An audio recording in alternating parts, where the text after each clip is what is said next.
More money, you got less problems. At least minor ones, all your basics accounted for. Team elite I run with, I'm guaranteed to be Final Four.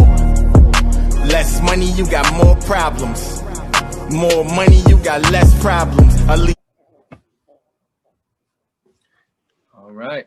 Good evening. Bringing Albany Community's knowledge. We have a special guest tonight, a man who I've done numerous community. Well, actually, I've been a participant of numerous events that he has put together. And I've also had the opportunity of actually collaborating with him on an endeavor that turned out to be a pretty event for the ladies up there that we did one time for Valentine's Day.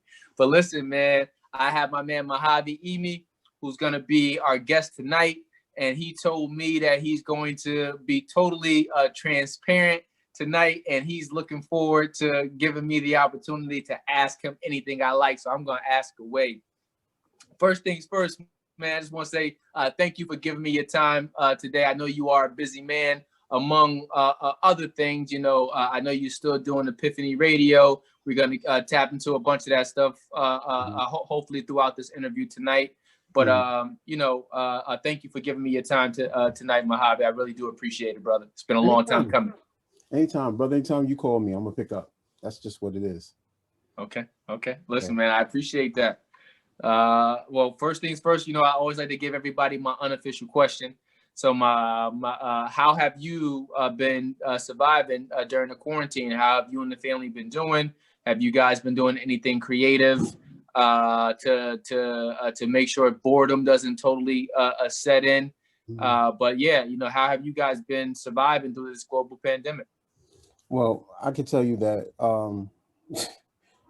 first, when the pandemic hit, it immediately stopped all activities that I was doing. And at the time, I was hard and heavy in the gym. Like I was in the gym like 5-6 days a week, easy. Because I had found out like I had liked it. I got back to it, was helping. I got real sick last year, probably about to die or something. And then I was like, yo, I got to do something about it. And then I just started really like working out, doing everything I need to do. It was immediate stoppage for almost everything that I had planned. Me being a creative, a lot of the stuff that I do, entrepreneurial, all my entrepreneurial endeavors are creative. You know, besides the stuff that I work on, like freelance, I do a lot of freelance work for people too. It stopped everything. And when it stopped everything, you know, the one thing that happens is that once you're in the house for a certain amount of time, you kind of fall back into a lot of old habits. Like the one thing that did happen was, you know, the creativity kind of jumped out the roof. I was already doing a podcast, and then I ended up like I was already doing like 2 different podcasts, you know, during that. So we managed to bind those together. So I would just pick one day of the week, and I just alternate my podcasts on those Tuesdays. Like tonight, I have one tonight. For my hidden radio show, which is a celebration of Black man through poetry called Kingdom. But literally, the creativity grew, but you know, but my body grew as well. So I started eating, cooking at home, stuff like that. You're worried about everything else that's happening. You got to stay home with your kid. You got homeschooling. You've got, you know, different stuff. You got to wake your kid up every day, get on the computer, do different stuff. And you really can't go anywhere. And all the parks around me, like they really locked all the parks up. So people really weren't in the parks. Like, so the creativity of being able to talk to so many different people, being centered and people reaching out was grand and great. And being able to look at all these things. The funny thing is like, I have almost every channel you could possibly think of. And I couldn't watch anything. Yep. It's the weirdest thing. It's the weirdest. People like, yo, I got Fire Stick, I got this, I got that, I got Apple TV. Can't watch anything, right? But what drove me was creative arts, like being able to be a part of a lot of creative arts, being able to do a lot of things. I had my birthday on Zoom. It was just real, like, you know, you're separate, you're doing all this other things, and you're starting to realize, like, as you go out, you're literally contacting and being in contact with people that you haven't seen in years because there's nothing else left for you to do. And then, you know, if you have a skill or talent, like I did a lot of writing, I had a lot of ideas. I've always been an idea generator, so I could generate my ideas and actually pursue them. But the downside is being home, you eat, things get, you go out, you do certain things, and there was like no place for me to go. Like I probably went home, probably 3 or 4 times. I don't know. It was just like there was nothing to do. There was no place to go, Yeah. there was no place to be. And so you turn everything inward. And so the problem is that I'm an emotional eater. So I ate emotionally. And so that was the downside of it. Great side, creativity, downside, eating.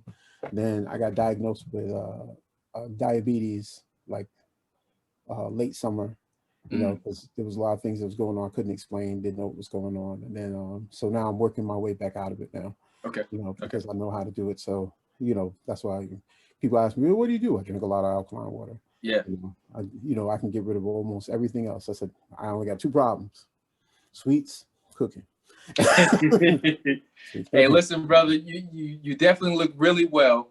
So I know that you are well beyond your way. The work that you've already put in is tremendous. I know you did share some of your progress online at one point. So shout out to you, because you talk about going away to college and getting your freshman 15. You know what I mean? COVID. It was nowhere 30. To go. Yeah, it was nowhere to go. There was nothing to do, and it'd be like, So shout out to you for one, not putting your health on the shelf and making sure that you got to it, so that way you can enjoy the fruits of your labor, enjoy your kids. So shout out to you for that one, bro. Well, most stuff. Thank you. And the other thing I discovered is that because people know me, when they see me working, they're like, okay, I'm inspired. Like our sister I was an undergrad with, she's like, when I watch you, it lets me know that I can do it.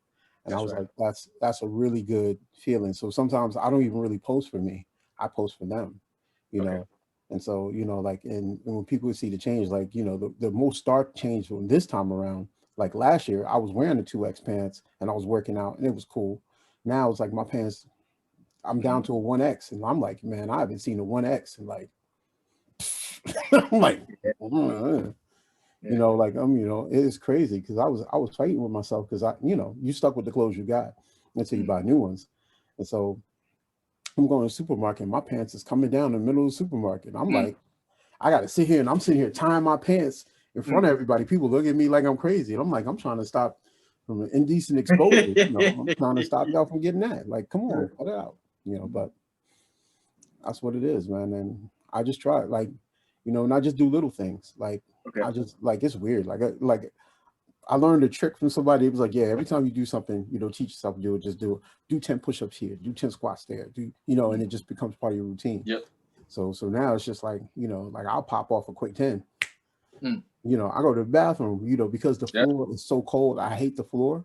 So because I hate the floor when it's cold, I get down and do push-ups as quick as I can so I can get up out of there.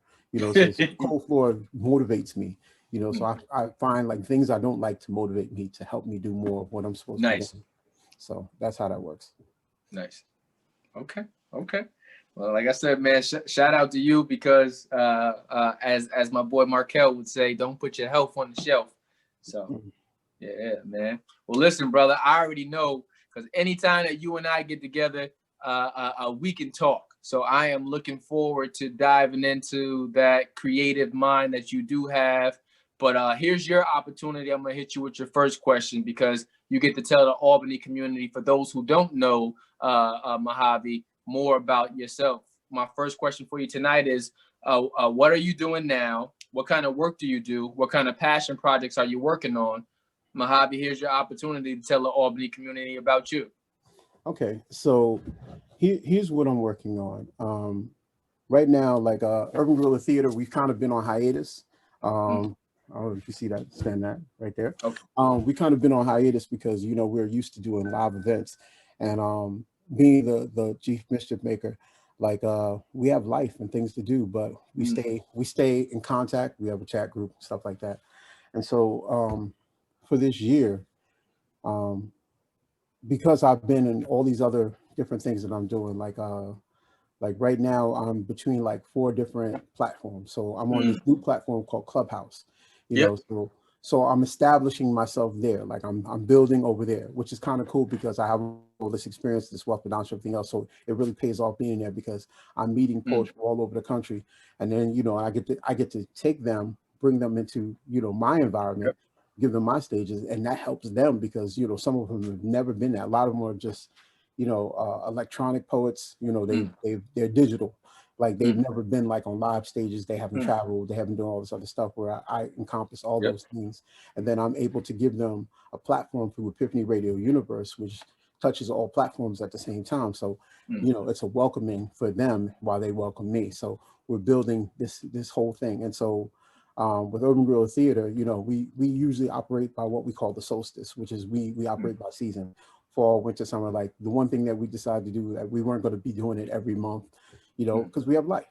So, I split everything into seasons. So right now, like we haven't been able to do winter. We probably won't be able to make spring, but if we make summer, and the world opens back up, we are going to be monstrous beyond monstrous because we will not only just attract poets from all over that will come to Albany and bring their poetry, their culture, who they are, which helps to expand the Albany community by bringing in new things and hearing new voices and doing all this stuff. We'll be able to give a platform for people who are already there to establish and create this tapestry of amazing amount of artists and their works. And then we'll be able to also transfer that to online, because we have groups, but right now what I'm doing is I'm going to build a clubhouse on Clubhouse for Urban Guerrilla Theater. I'm going to have something directly. We're already doing things, and we have legs into certain things. So we're really going to convert it into a clearinghouse of poets.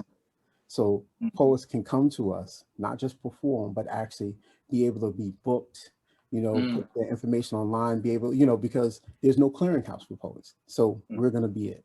And not only that, we're going to focus on efforts like the creative efforts that we're going to focus on in the new year is that we're going to bring Slam for Kids. Like literally, we're going to do something for the 7th through 12th graders. But more importantly, we're going to create writing groups, because writing groups are so important because you got to cultivate the land that you stand on in order to have something in the future. And I don't think there's a lot of creative endeavors that are happening for Albany youth when it comes to writing and spoken word and things of that sort, which is completely different from just being, like they need everything. Like they need physical activities, but they also need mental activities. They need to learn how to write and be around these different poets. And so now, because we've been on this whole online component this past year, we can actually bring poets in to teach workshops, which is an amazing thing. So, that actually is going to be pretty amazing to do. And I'm looking forward to it. The last guy I just interviewed, Sean Cooks, Mr. OMG, listen, so the guy goes, he said, Rail, he said, we were talking about how Albany was missing so many different like rec centers. Like when we were younger, every part of town you went to, it was a boys and girls club. It was some type of rec center. It was St. Joe's, wherever it was. But he was just like, on top of that, he said, we also had stuff outside. So he said, yo, you remember the Music Mobile? So you just made me think of the Music Mobile when it was just saying this, like, there's so many different avenues or lessons that we need to share with the community, with the younger generation, because everyone's not into basketball. Everyone's not into games. It's going to be some people who are into words, who are into speaking and stuff like that. So there's a lane and an avenue and space for all of it. We just got to be able to create it and bring it to the people. Absolutely. And it reminds me of the hip hop program that TGIF used to do for, I forgot the organization's name. So on the tip of my tongue, can't go. I'll come back to it. And then the Fly Right program, which was JB, True Master. They did a Fly Right program teaching kids how to MC and write their own rhymes. There was so many different things that certain people did to try to create this element in the community. And I think that like we need to return to it because a lot of our kids have stark, like they have a stark environment that's around them, but they're like flowers with all this creativity and they just find things. I remember when I used to work in an alternative school, these kids who may not have wanted to write a paper could break firewalls like there was no tomorrow. I'm like, how'd you do that? They're like, yeah, you get past the firewall, use a proxy, blah, blah, blah. And I'm sitting there like, you know, and while we're being left in the digital divide, one of the things I do for my radio shows is Black Education Matters. And so one of my fraternity brothers, his name is Victor Terry, teaches in Boston.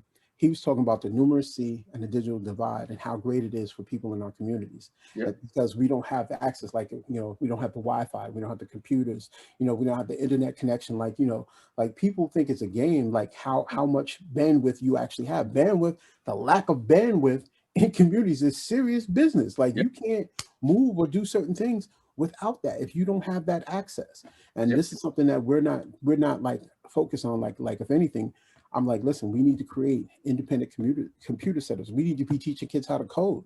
You know, somebody had a program where they have they have like 5 robots. In order to make the robots operate, you have to learn coding. And these kids were making the robots doing all kinds of things because they learned coding inside of a month. And they had these robots doing all this, picking up stuff, recognize them, calling them by name. And I'm like, the genius that we have is our creativity. That's the genius that we are absolutely gifted with, no matter what the situation is. We just need the opportunity and chance to actually provide it, man. And literally, that's the thing. That's the song I sing. Like, there's so much that we can do. We just have to focus on doing it. Nice. Okay. Well, let me see, man. This is my favorite question I ask everybody because it allows me to get a better understanding of the intimate side of you that, you know, a normal person might not know. What's your favorite place to visit in Albany and why?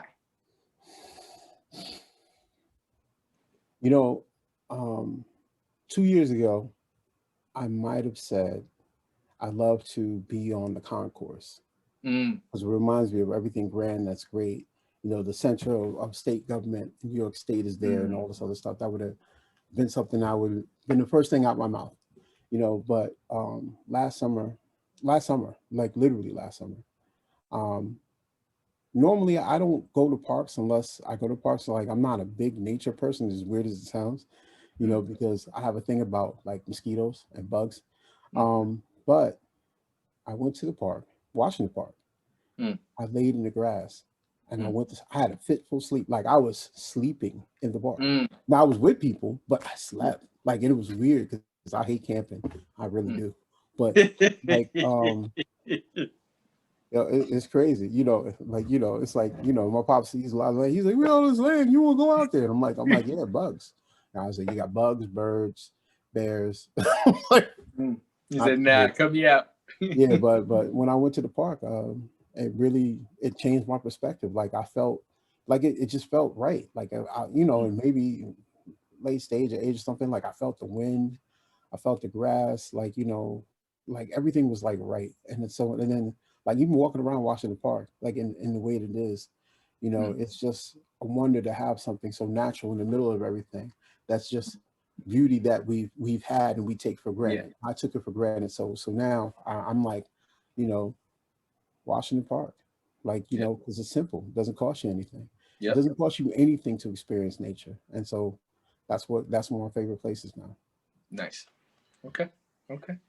Yep. I think you're the first one who actually mentioned that one. So yeah, that's dope. And so there's so much you can picnic in the park, man. Like, yeah, you know, listen. You know, the one thing and it reminded me, like when my older kids were little, taking them to park, Washington Park was like they scream, you know, they'd be like little kids screaming, in the park because they could run around crazy, right? You know, the only thing that I don't like about Washington Park is that some people, they don't know how to chin check their dogs. And so the time after that, you know, somebody's walking with their kid and his dog was just off the chain and it ran after a baby. It ran after, like, you know, and the dude, and I was like, yo, if you don't come get your dog, you know, so I don't want to make it racial, but you know, white people, get your dog, get your dog.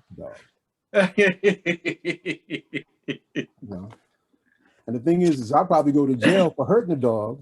Meanwhile, the dog run around jumping on kids, you know, like, and it was crazy because it was like, yo, I watched this whole scene transpire, and the dude, like, the dog went after the baby, right?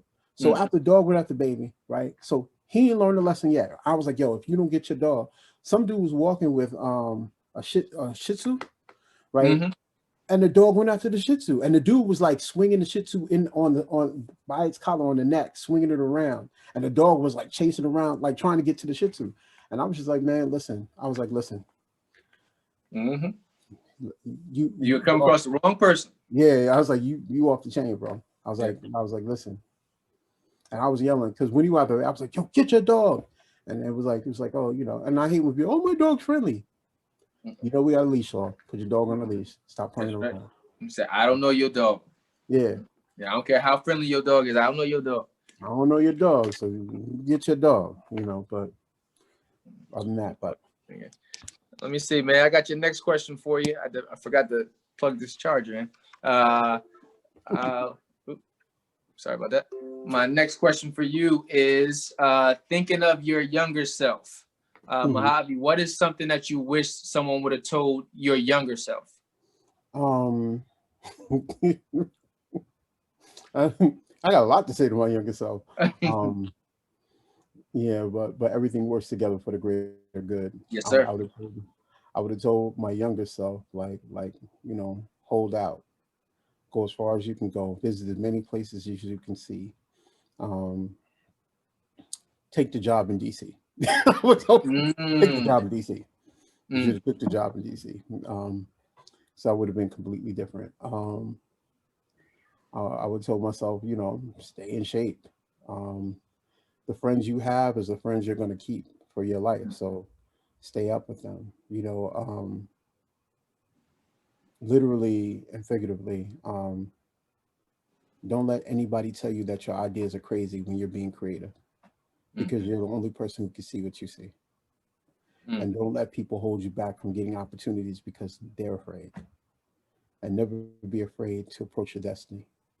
You know, nice. put all of your heart, mind, and soul into something that you believe into, and it will produce and grow, and you'll grow a fruit that you can definitely benefit from. So that's why I told my younger self.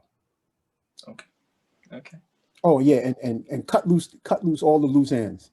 Let it go. Listen, close those doors. Some doors deserve to be closed. Let them go. Wipe it off your shoulders. Stop giving people. Stop. I would have told my younger self, I was like, listen, they mean you harm. Stop giving them extra chances. You know, stop giving them extra chances. But we learn what we learn. We learn what we learn, brother. Let me see. I know you briefly mentioned earlier during your undergrad studies. I'm gonna come back to that. Actually, no, I ain't gonna come back to it. You know, because I know you are a man who belongs to a particular fraternity. I belong to several fraternities, sir. Well, you know, I don't know if you noticed my shirt right now, but I noticed the shirt. I saw the shirt, sir. I saw the shirt, so you know, I'm only speaking of one that happens to be a part of the same divine essence. Are you talking about founded in 1960 Morgan State College, now University? That one. That one, right? Yes, I am a Theta man. I am a proud Theta man. I pledged in spring 2002. I was the ace. I pledged through Central New York grad. I was one of three. I was the shortest person in New York State that year. If you're an ace, you understand what that means. Understand what that means? Yeah. I was hilarious, but and currently I'm attached to Gamma Psi Omega, which is a Albany alumni, alumni association for Iota Phi Theta. Young boys. Yeah, man, they're doing a good job too. I actually followed them. I reached out to them. I want to say maybe around the same time I reached out to you back in September, whenever that was, something like that. But yeah, I do like your young boys, man. They are very active, and so shout out to y'all, man. Listen, I would say that for young people, they keep their heads on swivel. And they progress, and they work really hard. Like, you know, like we had a mini meeting this Sunday, and they were like, yeah, we're gonna get through this meeting in an hour. You know, and sometimes you're part of grad chapters, no grad chapter meetings go. Don't go for an hour. But They on it. They're like, man, listen, and, you know, they're calling, they're in car. They was like pulled over the side of the road, taking this meeting. Like, you know, they're so serious. And Yeah. so that's the type of energy I like. That's the type of things that made me want to. And they view me as the OG anyway. So it's like, um, I just told them, I said, I don't want any position. I just want to be an Indian. I'm Yep. here to serve. I'm just Yep. here to serve. That's my whole thing. Like I don't care about leadership. I only want to lead my creative endeavors. Yep. That's enough leadership for me. Everything else about service. How can I serve you? How can I help? How can I be of service? What can I do to help? You know, because that's part of the problem. We don't serve. Like we always want, everybody want to be top dog. I'm like, yo, there's too many chiefs, not enough Indians. Somebody got to be an Indian around this piece. You know, Yep. somebody's got to do the work. Come on. So that's one thing I like it. And they refer to me, they talk to me. You know, they consider my ideas. I don't try to take anything over. I listen to everything that they say because I'm here to learn from them just as much as they're here to learn from me. You know, Nice. so that's how I see it. So that's one of the reasons why I really like my chapter. Like I like them for that. And then the other thing is like I get to interact with other chapters and it's kind of fun. So Okay, all right. You listen. You're definitely one of my favorite IOTAs, brother. You know, I could think of 4 off the top of yeah. of Matter my of fact, head. when I was in Atlanta, you sent me the number. You was like, yo, let me send you number to Pratt. I was like, yo, and I hit him like, yo, what's up? I was like, yo. I said, oh, he beat on some IOTAs. Yeah. You know, because some of your fraternity brothers, they be acting like they be like, who, what, what's that? And I'm like, I'm like, you really insecure. You really insecure, aren't you? Need some help. Hey, No, listen, man. Give go ahead. love, show love, eat and let eat, brother. So you know what I mean. It's been one of the most humbling but beneficial qualities, attributes, you know, I can have. You know, like I said, every fraternity and sorority are pretty much based in similar principles. Yeah. So you know what I mean. Like I said, man, whatever it takes to bring out the best man or woman in any of us, I'm all for it, regardless of what which affiliation you belong to. But shout out to you because, like I said, you're definitely one of my favorite IOTAs, brother. So thank you. I appreciate that. But I forgot about the question I was supposed to ask you. The question was, do you think education saved you or opened up doors for you? Absolutely. And given an opportunity, I go back and I do more. The only thing I really regret is not finishing law school right now. That's the only thing I regret. But it's not like everything is over. It's just, you know, I have to weigh what I have to do as opposed to what I have. You know, I have an 8-year-old. I have a bunch of other stuff I got to do. You know, my older son is in medical school. My older daughter is engaged now. So there's a lot of life to contend with. And law school is a singular motion. Like you have to be all in, or you just can't, or you just got to take yourself out. And literally, not saying that I wouldn't go back, but this is not the correct time. And actually, I think that I'm actually giving thought to pursue therapy, like becoming a mental health therapist, because it's like 90% of the stuff I do is around therapy, creative arts therapy, you know, doing all this other stuff. And so it's an idea, and I could definitely get it done quicker than I could with law school, and without pulling my whole self out of family situations, whatever I got to do, that would definitely be easier for me to do. So, and it's something just to think about too, because what was it? Might have been 2010, 2011 or 9. So anywhere, somewhere around there, you know, I was embarking on the same thing too. And it was just like, you know, sometimes life comes at you fast and you have so many different things going on at the same time. So just like, you know, I'm practicing for the LSAT I'm really trying to gear my mind towards law school. At the same time, I'm working for my job. I'm running model.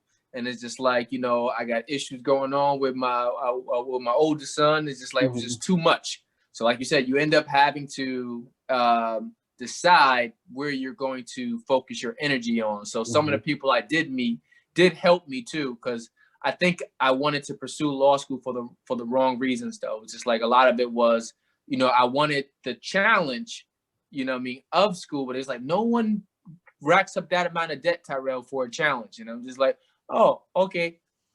So yeah. So yeah. So, you know, and I've been blessed to have several friends who have gone, even my wife, but who have gone down that path. And, you know, sometimes the things that we want to do, we may not need that avenue to do it. So once again, it comes back to that question: who wants to take on that amount of debt if it's not going to help you to really accomplish what it was that you wanted to do? So. And my heart was all in the motto at the time. So just like, you know, well, do I really need that to help me propel myself in this area? And it wasn't necessary, and it wasn't the proper time. It may still come at some point, but you know, that's what I'm saying. I'm like, listen, it can come at any time. But I mean, there's certain things. There's many different lives. Like I've watched several people reinvent themselves. Like the process of reinvention happens. People who are creative and open enough to actually go through with it. And so I'm watching people go through so many different reinventions of themselves. You know, and it's really not even about them. It's not about the money for them. It's about them finding their passion, their happiness, and doing something that they feel good about. Because, you know, sometimes people work jobs that they absolutely hate. You know, like I know a lot of brothers my age, they don't even have as much hair as me. You know, like, you know, the stress thing got them. You know, my son, like literally, like he's having like on my side of the family, we don't really have, you know, we don't have like problems with our hair. Like we keep our hair till later, you know, but my son started losing his hair early. And the funny thing is, my special who's a singer, he's actually at Howard University now, running the program, and he's a doctor of physical therapy. And so he said, all these physical therapists, man, they start losing their hair early, bro. He said, your son's right on the path. He's gonna be one. You can tell he's gonna get early, you know. But you know, it happens. And you know, I happen to think that any path is open to you as long as you put the energy towards it. Yes, and sometimes it may not be for you in that moment, in that time. You know, you might have other things to do. And so that's what happens. And so to me, it's like, you know, I understand law and things that I need to do. However, you know, at the ground zero, I think that a lot of people need mental health. Like I feel like they need counseling, they need all these different things. And I think you can fight on one end of it, but if you can go to the root of it, how much change would actually happen. So that's where I'm at with mine right now. And I think if we didn't learn anything else through COVID or being in quarantine for almost a year, is just like, you know, your mental health is wealth. Your stability to be able to survive stuff that this isn't normal. Like what we're going through right now, this isn't normal. So it's like to be able to find ways to cope with what we're seeing, the amount of deaths. You know what I mean? I think in the United States alone, there's over 400,000 plus deaths, and numbers still rising. And it's just like, this isn't normal. So you do need people to help you to keep your mental sharp, to help you to cope, because it's not normal. So to help you to cope with what's going on and find ways to stay healthy even through anomalies or abnormal time. Absolutely. And I think if anything, you could turn on the news and see, like, you have a bunch of people that can't accept, you know, that their candidate lost. So much so that they're willing to be insurrectionists and actually create, you know, and I just can't bend my mind around like how we put up peaceful protests for people to just stop killing us. Stop killing us. You know, we're not asking you to treat them the same way you treat us. Just stop killing us. Give us the same fair share. Let us live through experiences. We could run a stop sign and be dead. You know what I'm saying? But here are these people running up in offices, you know, and doing all these different things. And, you know, and 5 people are dead. But last summer, they was beating life out of people with their hands up. So to me, it's like, you know, mental health is serious. Like, you know, I've been watching these videos and I'm shameful for doing this. But when they start crying about the candidate and the law, I kind of giggle a little bit. I kind of giggle. I'm like, you know, because sometimes, you know, fragility and tears are salty and they taste good. But it tastes kind of good. But at the same time, it's like, what makes a person believe absolutely in their mind that the stuff that they hear, and they're just so, you know, focused on it. And then, you know, the idea is to see why people believe in the stuff that they believe in. Why would somebody believe in bringing a gun to a party is going to be the best thing that ever happened to them? Yeah. Or they would, what makes them believe in that? There's a certain element that needs to be addressed, and that's why mental health is important. I like that. I like that, man, and I definitely hope that you do pursue that avenue, brother, because it's like I said, man. If we didn't learn anything else during this time period, mental health, and also the fact that we have a lot more time than what we used to think that we did. And my pastor says it at my church all the time. He's like, you know, if you come out of this pandemic the same way you were when you went in it, just like, what were you doing with your time? So just like the amount of things that we've been able to produce just in my household alone, going through a global pandemic has been, what's the word I'm looking for? Inspiring. Because like I said, man, be like, wow, I didn't think we could do more. But it's like, actually, you can. And actually, you know, you can start your own business, or you can start your own project, and you can do it. And it was like, yo, you know what I mean? So one, you got to learn how to take care of yourself and realize how important mental stability is. A lot of time people put their trust into money or into physicality, but taking care of this, you know what I mean? That's a prime piece of real estate right there. You know what I mean? Because if that's not right, it's going to affect you in every other aspect of what you're doing, period. Absolutely. Period. And I mean, like, that's the one thing, you know, they say, you know, we don't know what 2021 was going to bring, but we know that 2020 made us appreciate everything that we had. Oh yeah. And more than anything else, some of the things that actually were saving graces, like, you know, the verses, you know, where they were like the creativity that was happening. You know, people were getting on IG, they were using all these platforms to actually communicate and connect. Communication and connection was one of the major things that happened during 2020, where people were actually able to do that, and having a good thing, being able to, like, one of my people from Urban Grove Theater, Winnell Soares, they had free counseling sessions on Zoom. So you could call in and get free counseling sessions on Zoom, because she's a licensed social worker, and they do mental health. You know, these things were so great for people who were feeling depressed and upset, not having the ability to do things, or they weren't, you know, they lost their jobs, or something else was happening. You know, they had to find alternative means. So the mental health aspect of that is so major, and everything else, and followed by the physical, which, you know, like I was telling you what I'm going through with mine. But you know, these are things you can't trade in. These are things that you know you must have, the love of your family, everything else. Like right now, you know, I haven't seen my father in months, like, and I'm talking about months, because he's definitely afraid of COVID, because he's had some friends that die. I know some friends we just lost a grandparent, like last Monday, you know, like, so it's like COVID is so serious, and you know, and it's disproportionately affecting us more than anybody else. And the crazy thing now is, like, when they put shots into our neighborhoods, people are traveling in to get them and going out. So there's some form of you know, I would say, I won't say racism, but I would say that there's an economic disparity. I mean, to be honest, I think that you're spot on with it too, though. But one of the places that they have highlighted tremendously right now is out in Hollywood, and you keep seeing it all over CNN. You know what I mean? It's just like, you know, how affluent individuals or stars are being pushed or bumped up to get vaccines because they have the money, the resources, the access in order to get it. So it definitely goes through a structural class too. So I think it also extends further than just your race, but it's just like, you know, what are your financial means? That's what it comes down to, you know. And it's crazy, man. I was having an argument with a quote unquote MAGA supporter, and they didn't understand. Like, they were so busy trying to say what was going to happen under the Biden administration, and I was like, so we're talking, you know, I just hit people with facts. Like, I don't argue.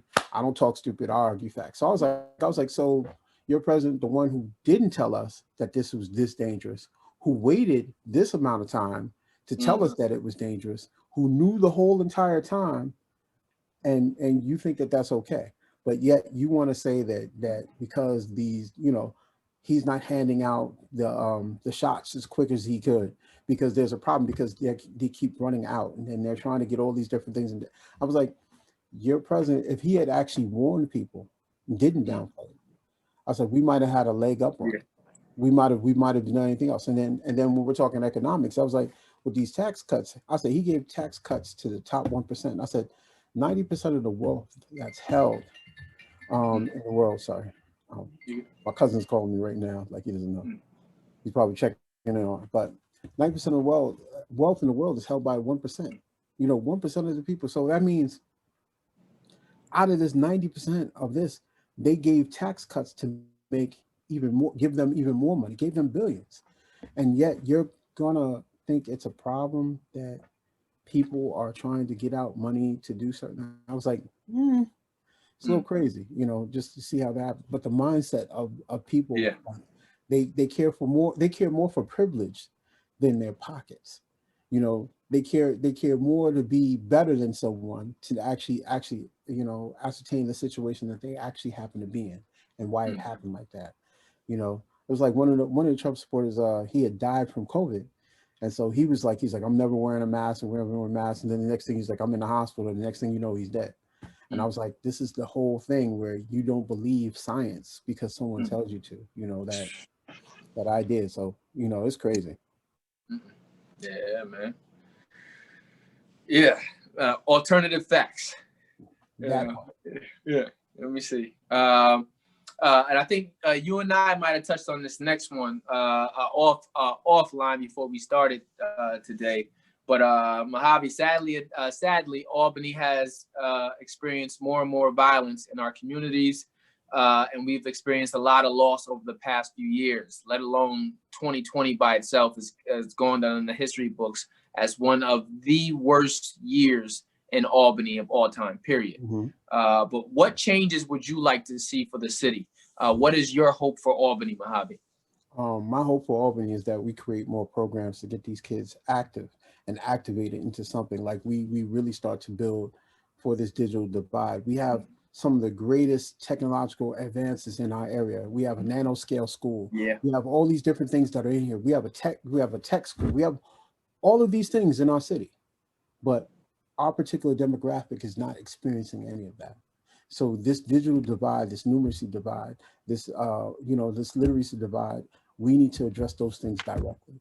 We need to not just focus on the physical aspect of what we can do. It's needed. I'm not saying that it's not. It's one of those things that's important. But we need to also focus on what are the alternative things that we can do as far as that's happening. You know, literally, like I've never seen lacrosse in Albany. Like I've never seen it. Like maybe you want to focus on something like that. You know, we stick to, you know, the meat and bones, the football, baseball, and there's nothing wrong with that. But how about we try something different? You know, how about we focus a little bit more on soccer? How about we do something that's just physical activities? Then what I have hopes for is that I really, you know, like I already told you, I ascertained our idea to create, you know, literacy, you know, try to make sure that these kids are writing, getting themselves together, bringing slams, have them compete for everything else. Like they do a bunch of things that are creative, like they dance, they do all this other stuff, but you know, they all have the ability. The one thing that's important is that we have these things that actually will permit us to TikTok, to put things on YouTube and everything else. And literally, like people are becoming famous for little things that they're making on their phones because this is stuff that they had to do. Like the rise of TikTok over the pandemic is monstrous, and people have actually found themselves into riches because they did something cute on TikTok or something like that. You know, and instead of us yelling out "World Star" instead of fights, you know, maybe they can do a TikTok that's going to show people exactly what to do. There's a lot of information that can be really put out and done through, and literally, like our kids, they have the ability to be technologically advanced, even if they don't feel that way. If we provide them with the opportunity and give them the tools, we don't have to run them, we don't have to control them. We just give them the tools and we give them the space, and we say, here's a skeleton. Fill the skeleton, build your body as you may. Whatever you need that you think is going to help you get up and walk and do everything else. It's Frankenstein's monster, but it's your monster. Whatever you do, you know. And so my hope is that for that, that'll be one of the things that will help, you know, curtail some of the violence. The other thing is that I'm willing to bet that the people who are the most violent are the people that are most probably broken, come from the most broken home family situations, probably come from people who don't have a lot of moral compass when it comes to other people, because, you know, some kids get to the point where life doesn't matter to them because it doesn't seem real. You know, that's a mental health issue. We need to have more counseling for kids. We need to have spaces where they can go feel safe, not worry about someone, you know, taking them out, you know, and we need to have that available in every portion of the community, where they have people that you can come in and talk to them and help them problem solve and teach them living skills. Like, you know, model would be super useful right now, because everything you did was about building, modeling, building, helping them understand, get educated, you know. And you know, the funny thing is that, you know, sometimes Albany is cruel to people to the point where you do the best that you can do and we're crabs in the bucket. And we hold each other down. We try to stop each other. We try to do everything else because, you know, we don't want you to have an idea that's more original than mine, because you're going to be more successful at it. Like, you know, and truth be told, I had a conversation with someone who shall remain nameless.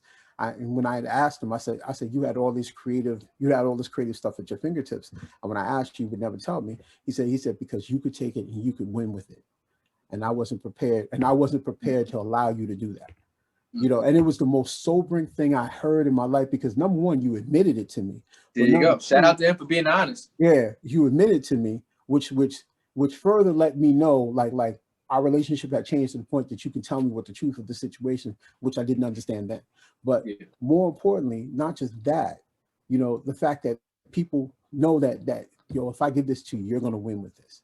You're going to do much better than I can hope to. And you know, I got a little bit of hate in my heart won't permit me to say, yo, we can all win, or how can I help you? Like, my whole thing is like, yo, we are hustling back at so much in our community because we spend so much time downing each other instead of saying, yo, how can we stand up, grab each other's hands and get everything? It's like a net in the sea. When you want to get the fish, right? One fisherman can't get all the fish with one net. He has to have 3 or 4 people walk out to the sea, get all the fish, and they all walk back together and keep the net taut so they can keep all the fish together. That's what we should be doing. We should be borrowing that ideology, that metaphor, that we all get this big ass net, we throw it out in the sea, we pull it all in together, and we get all the fish. Everybody else in every other culture does that except us. So my hope is that in seeing that the violence and everything that's happening, we begin to create things that is not only just about, but we get to net all our kids, bring them all in, create the opportunities, and build and grow and cultivate our kids in a way that they can benefit from and make our city better. You know, teach them skills that they really need to know. Teach them things that they absolutely, you know, take them some places. Let them see things, man. Let them, you know, take them to the Smithsonian, you know, in DC. It's free. Yeah, and it's free, right? It's free. Man, it blew my mind when I went. Man, it blew my mind. When I got on that bottom floor, man. Ooh. Yeah. Woo, man. And you got to go to the bottom floor first, too. I always tell everybody when they come here, they say, yeah, man, you know, I want to go here. I say, okay, well, listen, if you're going to do the tour, come early. But also you got to start at the bottom first, because, you know what I mean? You know, you want to go see that that history there, because, you know, you're going to be tired by the time you get out of there. So, you know, once you get to the top floors as sports and entertainment and stuff, those is dope too. But start at the bottom floor. You get to that bottom floor, man. People was breaking down crying. Like when I was there, people was breaking down crying, you know, all kinds of stuff. The only thing that made me mad was that there were some people, I'll say it like, there were some people who just, they didn't read the room and they weren't respecting it. And I'm like, listen, if you're not here to see something that's going to help you, you know, carry your ass on up out of here. Because they were so disrespectful. And the thing was, it wasn't just me. It was like 30 of us looking at them, and they didn't get it. I was like, yo, listen, what are y'all doing? Like, get out of here, you know. But people were really, man, listen, the way this sister was crying, and she was touching stuff and crying, I was just like, it hurt my soul. Like, it hurt my soul, because to know that you know, we gathered our strength from going through this type of experiences. This is our ancestors, and this is the absolute truth of everything that's happening. You know, Like I couldn't take enough photos, bro. I really couldn't. I couldn't take enough photos. I didn't like I literally filled my phone up with so many pictures Yeah. because I was like, man, listen. And it's like, you know, I have a degree in Africana studies. It's one thing to have a degree, but it's another thing to actually see certain things. Yes, It's sir. a whole nother beast, you know, and then to feel the collective energy of your people, you know, like listening to things and discovering and seeing things, man. Oh, woo, amazing. Yeah, man. Listen, like I said, that one, I mean, um, yeah, I mean, you can look at just that one building, but also, you know, what I mean, there's so many. All of the Smithsonian's are free. You know what I mean? So Mm, I always tell people, you know what I mean, the move down to the DC metro area for me was long overdue. So I know you told your younger self, take that job in DC. You know yeah. what I mean? I would probably say the same thing knowing what I know now. But you Listen. know, One of my brothers was at Howard University. He was at Howard. I walked from Howard University to Adams Morgan on foot. mm, mm, And everybody's whew, like, yo, they was like, you crazy. I walked and I walked back. People was like, are you crazy? I was like, man, listen, I said, you know, I said, this whole thing is a vibe for me. Like I've never felt more at home. Like mm, I felt like I belonged there, like, which is crazy. Like that was one of the first places, like my spirit felt well being there, okay. you know? Yeah. You know, that was like that's why I walked. And people were like, yo, you know how much crime is over there? I was like, no, I'm black. I don't notice that. Nobody bothered me none. I said the hardest thing was to walk up the big hill in Adams Morgan. That was the hardest thing for me. I said, Mm, but other than that, I was like, man, listen, I ain't DC just has that thing for me. Like it just yeah. does. Like, you know, and I had all the historical. I went to Ben's Chili Bowl, you know. Yeah. I went to all the, you know, they had all Bohemian Caverns. They had all the different Everything. thing out there that I went to, especially with spoken word. It was just it was Mm, just one of those things where it's just I felt right. And it was like the first time I went and I saw a band called the Sound Poets, and mm, it was crazy because I was standing next to Raheem Devon mm. because I was like, yo, you know, but he wasn't the Raheem Right. Devon that we know, Okay. but you know, he had just put out the mixtape and stuff like that, the Love Experience, and he was just chilling, like he was just chilling, like there were so many talented people, Yeah. you know, and I was just like, wow, I was like, yo, this is DC. Mm. This is, And yo, to be honest, through my travels, that's gonna lead me to my next question for you too, though. But through my travels, I have always been excited about the opportunity of bringing those experiences, those joys to Albany. And I'm just like, yo, a lot of people sleep on the fact that, you know, because Albany is a small place, but I say that's one of the greatest benefits too. It's like you can really thrive in a smaller environment if you mm-hmm, focusing on the right things. And I'm just like, but I always say, like, you know, traveling, I've always been like, well, wow, you know, this is dope. You know, I mean, I can't wait to bring this back to Albany or mm-hmm. to see this happen here. And it's you know, I just think that the more exposure that us as Albanians get, you know, the more that the people that's from Albany give back and filter their experiences through Albany, you know, Mm-hmm. we'll see more, we'll learn more, we'll have more, as opposed to having that mentality that you mentioned earlier. And I mean, like with the person who shall remain nameless, but was just like, you know, I don't want to give that to you because you're gonna make it into something so much greater. You know what I mean? We got so many tools and talented people in Albany. We And do. if everyone taps into their experiences and collectively brings those things together, Mm-hmm. boy, what you can do in a small town as compared to a bigger, large Yeah, place, where you can create something that's really going to shift and change the culture everything. as opposed to it just being something else that just happened, which is Mm, going to be different. That's one of the reasons why I love Urban Guerrilla Theater. Like our yeah. electronic footprint is mighty because when I show people clips, they was like, you was doing this in Albany. I was like, yes, Mhm. this is what I was doing in Albany. This is how I felt. This is what was going on. You know, because Albany is a great incubator. It's Yeah. a great incubator of ideas. If you exactly like you said, if you know what you're doing, you know what you want to do, you can incubate and grow something that's going to be marvelous. But the people there have to actually buy into it. You know, the idea Yeah. of how people see value and what they feel gives them experience. So, you know, like now whenever I do spoken word events, everything to me is about energy. Like I no longer care, like I don't care about numbers anymore. Like I care about the experience of the people that I'm bringing together, because that energy is what's going to feed the experience and create the memories that we want for experience. Because, you know, everybody can go to something and just be like, you know, play like something on the radio, but very few people can say that they experienced something and made them feel a certain kind of way, you know. So that's the most important thing. That's why I like certain things, like, you know, like certain things, certain people, you know, and it's hard for people to really get into the idea of doing things, because they're, you know, they're trying to figure out, well, how does this affect me and what does it do, you know. So going out of town and bring, that's why I was like, I'm excited to bring people into town, because those new ideas, that fresh style, that, you know, that new culture influences, affects us, infects us, grows us differently, you know, creates a cultural virus that begins to spread when somebody sees something that they've never seen before, you know. So that's the You important know part what else about it does too, though? It sets the bar.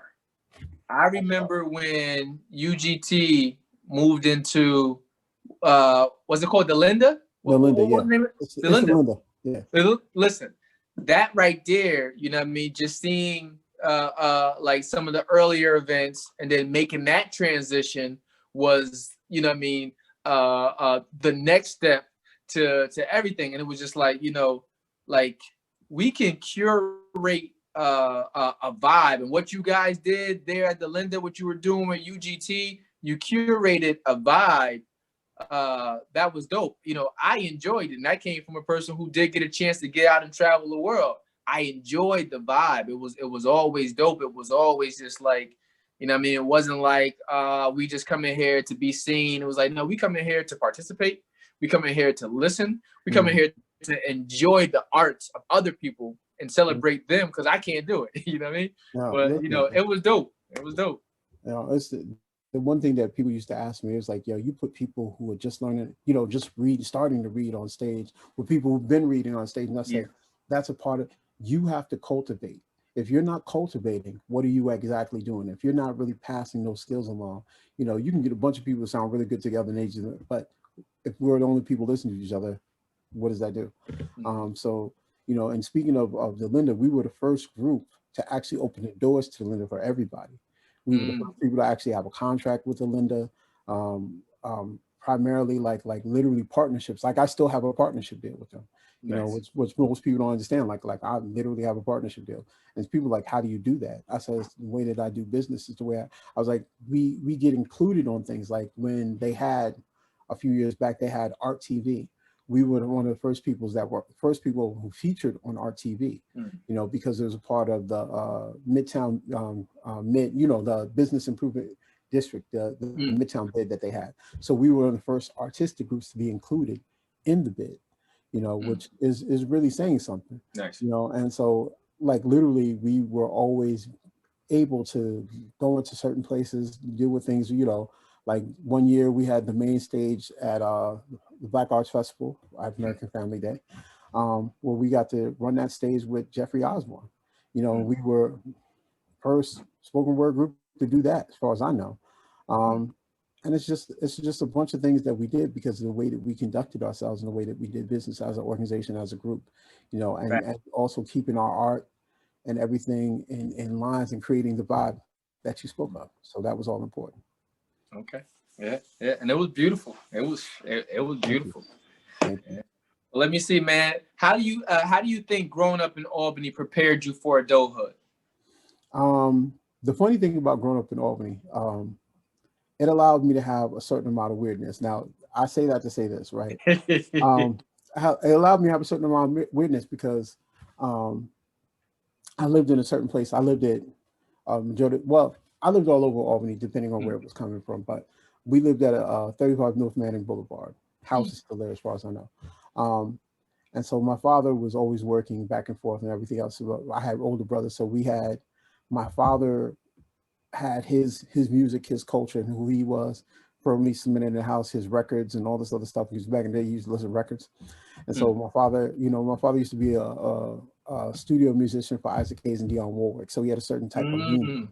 So he had a certain type of leaning of music that he listened to when we go on these trips. Like I write about it all the time. Like riding in my father's LTD, listening to certain songs, and I would tell my father the memories. Like my father completely gets off on the idea of all the stuff that we remember as kids. And so he makes us get on these group phone calls with our brothers so we can tell him these memories. And he'd be like, yeah, man, that's all right. But and growing up in Albany in that sense, because of that, my cousin Ben Johnson, like we like he had a certain type of leanings. He was like a black white boy. That's the best way I can say it. He'll say it himself. But he listened to a lot of stuff. Like we were MTV generation. He was listening to YouTube and all these rock bands and stuff like that, because that was his experience growing up, being like the only black kid in the room and all this other stuff. So he had a lot of weird stuff. So you bring that together, and then the native tongue hit, De La Soul hit, and my whole thing just went. And so I was talking to my friend Dexter Young, and Dexter Young was like, yo, he said, when Tribe and Native Tongue come out, he said, you were like the one single, like you and your cousin, y'all was the one single people running around. We had the polka dots, we had the daisy age, we was rocking all of that. We was onto it, right? And so people thought some of that was weird. No, you're hip hop hippie, but it allowed us to have open minds, to always be creative, to have different things that was actually going on at the same time, combined with some of the events. I was a part of a few things, certain groups that they had, NAACP Youth Council, different, so it's like being a part of different things and doing all the stuff that helps influences your mind, your behavior, your action, the culture that you listen to. And so, literally I went to school. I went to, all the schools on. I went to Livingston, which is now a condo place now. We're crazy. I literally went to, Albany High, then I went to Bishop again, then I went to school at University of Albany. I also went to Hudson Valley too. So I got to be in all those different cultures at the same time. And then, when you're in a university environment, like you're constantly being barraged by different people from different places with different tastes at all the time. And so growing up, I was already prepared for it because I was open. I was already open to hearing and doing new things and seeing things that was happening. So it was like not a hard thing for me. So growing up actually prepared me for things because I had a different ear. I had a different ear. Like number one, I had a different ear.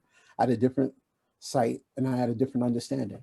And things that most people cared about that they thought was like cool, I just wasn't into that. That just wasn't my thing, I cared more about dancing and it was like, back in the day, I used to be a club head. I had the brogans on, all that crazy stuff. Matter of fact, you mentioned having a certain air for particular things, and I think you're talking about your cousin and like how he loved MTV at a time where everybody else was up over here, or how De La Soul came in and changed the game. It's just like, being able to be in tune or one with yourself enough to just embrace it and go against the grain creates a different type of character just by itself. And that's one of the things that I wish that other people, even myself, early on, just have the courage to be different. And it's okay to be different. And actually, the more comfortable you are being different, it allows other people to accept you, but also gives them the unconscious right to be themselves. If I said that right, but yeah. Yeah, no, that's exactly what it was. And yeah, it's being able to hear something different. Like it's funny because I do this thing called Hip Hop Elite, and it's a lot of people from Albany, or around Albany. Like I don't know if you know Dan McNeil. So Dan McNeil, a couple people from the area, Matt Flowers. We get together every Saturday, and we basically battle out by figuring out who has the best song. We create categories, and my category for last Saturday was what's the best hip hop beatdown song, so we play videos reflecting that, and it is so reflective of our intelligence, how we feel about music, how we feel about hip hop, how hip hop takes a center point in our life, how we grew up of this certain generation where we're actually living through the times, you know, of hip hop now. You know, we're a little bit old fogies, but we can still listen to the classic golden hip hop and still have the love and respect for it. Yeah.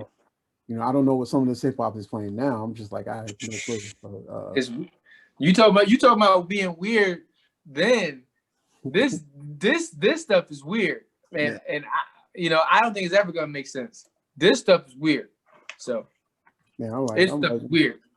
You know, it was like, all my friends are dead. And I'm like, what is this? What are you listening to? You know, but they say, yo, every generation has their own thing. I was like, yeah, y'all can keep that. Yeah. I diligently try because I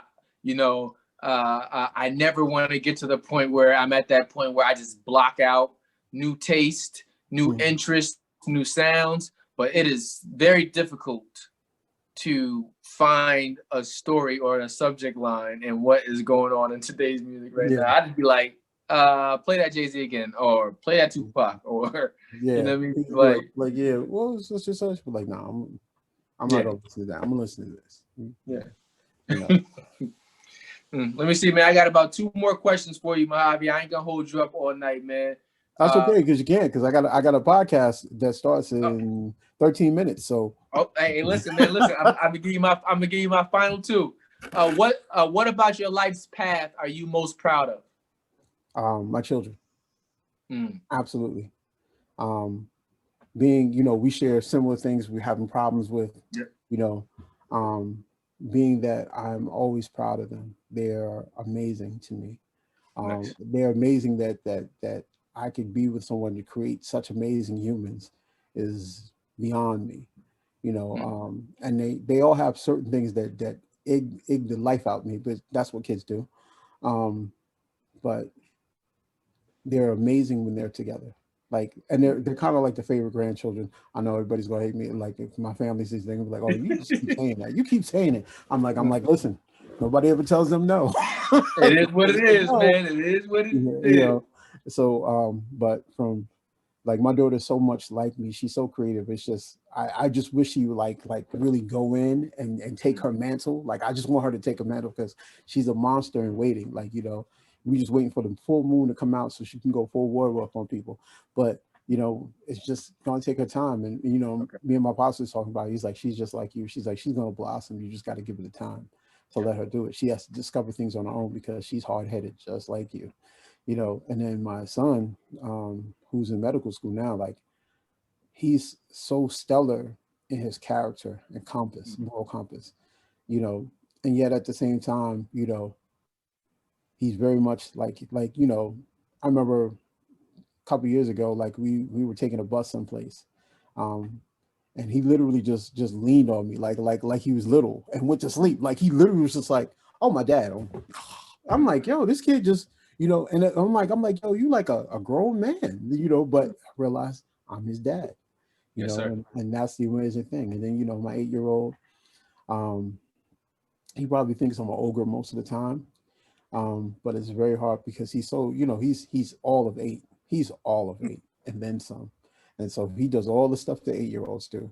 And I keep forgetting about this stage, how exploratory and aggravating it really is. But I love him to death. And it's like, you know, the funny thing is, like, all the things that I wish that I couldn't do, all the things I couldn't do for my older kids that I can do now.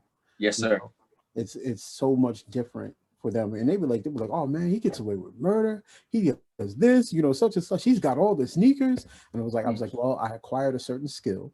I can do these things now. I said, when you know better, you do better. You know? Yes, sir. And my son don't care about none of that. You're like, oh, I got some OG 95s. Let me go run in the dirt with them. Running literally. Yeah, let me go run in the dirt with them. Let me take these classic white sneakers and go run in red dust and then come back and act like I didn't know what happened, you know. So, you know, it's like different things that you go on, and but they're pretty much the proudest thing that I have to do. You know, secondary would be the organizations I created and things that I've done that are still in existence without me running it or not. Like, you know, the CODE program for Liberty Partnership Program, which stands for Cultivating Opportunity Developing Excellence, is still running. And I created that as a part to Vogue, which they have for young ladies. I created the one for young men. Now, knowing what I know now, legally and intellectual, as far as property is concerned, I would have had some people paying me. Some people need to pay me for the stuff that I created and programs, you know, but at the same time, you know, I realize that certain people, you know, when they know that you don't know, they do the Birdman on you.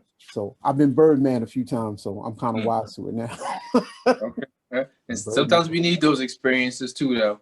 You know what I mean? So, sometimes we need those. But my last question for you, man, and one, I'm interested in this because I know you're a dope brother.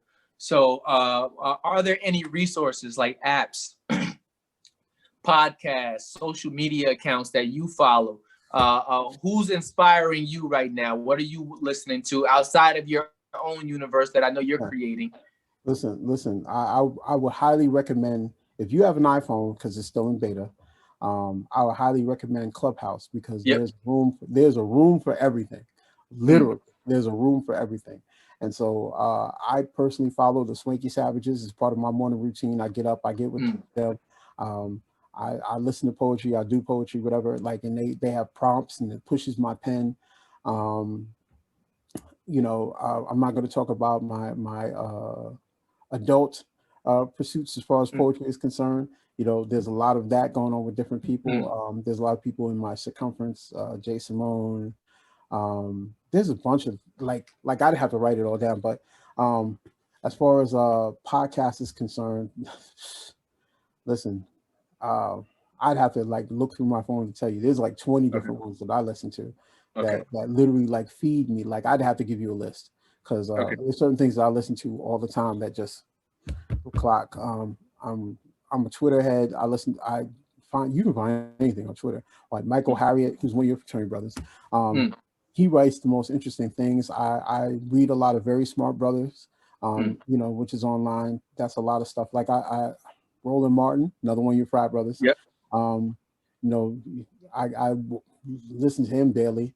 I mean, there's a lot of stuff that comes in, man, and it's just I literally have to tell you, and I'm just gifted to be surrounded by so many people who are creative. Like, creatives attract other creatives. It's a magnet. So I get to really be around a lot of different creatives from a lot of different things, not just through Epiphany Radio Universe, but through other things, Drip the Mic Network. There's just so much. Let's Talk, which is up and coming. Like, they were supposed to have me tonight.